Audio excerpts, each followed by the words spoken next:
ഫുട്ബോളിൻ്റെ പുതിയ അപ്ഡേറ്റ്സുമായി വീണ്ടും soccer talk എത്തുന്നു. കൊച്ചിയിൽ കത്തിയാളി കേരള ബ്ലാസ്റ്റേഴ്സ്. ചെന്നൈയിൻ FCയെ മറുപടിയില്ലാത്ത 3 ഗോളുകൾക്ക് തോൽപ്പിച്ചാണ് കേരള ബ്ലാസ്റ്റേഴ്സിൻ്റെ വിജയം. നീണ്ട ഇടവേളയ്ക്ക് ശേഷമാണ് ബ്ലാസ്റ്റേഴ്സ് വിജയത്തിൽ തിരിച്ചെത്തുന്നത്. അവസാനം കളിച്ച 5 മത്സരത്തിലും ബ്ലാസ്റ്റേഴ്സിന് വിജയം കണ്ടെത്താനായിട്ടില്ല. എന്നാൽ ചെന്നൈക്കെതിരെ നേരിടാൻ കേരള ബ്ലാസ്റ്റേഴ്സ് 2 കൽപ്പിച്ചാണ് ഇറങ്ങിയത്. അതുതന്നെയാണ് സ്കോർ ബോർഡിൽ കണ്ടതും. ക്യാപ്റ്റൻ അഡ്രിയാൻ ലൂണ ഇതുവരെ ഫോം ഔട്ടായിരുന്നു. അദ്ദേഹത്തിൻ്റെ തിരിച്ചുവരവും ഇന്നലെ കാണാനായി. ആദ്യ ഗോളിന് വഴിയൊരുക്കിയതും 2ാം ഗോളിന് അസിസ്റ്റ് നൽകിയതും അഡ്രിയാൻ ലൂണയായിരുന്നു. 56ാം മിനിറ്റിലായിരുന്നു ആദ്യ ഗോൾ.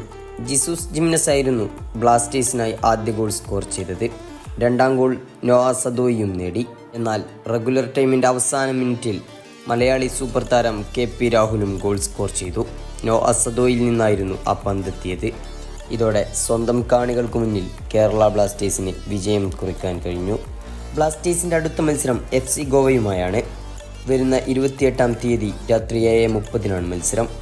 നിലവിൽ 9 മത്സരങ്ങളിൽ നിന്ന് 3 വിജയവും 2 സമനിലയും 4 തോൽവികളുമാണ് കേരള ബ്ലാസ്റ്റേഴ്സിനുള്ളത്. 11 പോയിൻറ്റുമായി 8ാം സ്ഥാനത്താണ് ബ്ലാസ്റ്റേഴ്സ്. 8 മത്സരങ്ങളിൽ നിന്ന് 17 പോയിൻറ്റുമായി ATK മോഹൻ ബഗാൻ 1ാമതും ബംഗളൂരു FC 2ാം സ്ഥാനത്തുമാണ്. സീസൺ അവസാനിക്കുമ്പോൾ ബ്ലാസ്റ്റേഴ്സിനെ ആദ്യ 2-ൽ കാണുമെന്ന പ്രതീക്ഷയിലാണ് ആരാധകർ. ഫുട്ബോളിൻ്റെ പുതിയ അപ്ഡേറ്റ്സുകൾ അറിയാൻ സോക്കർ ടോക്ക് സബ്സ്ക്രൈബ് ചെയ്യുക.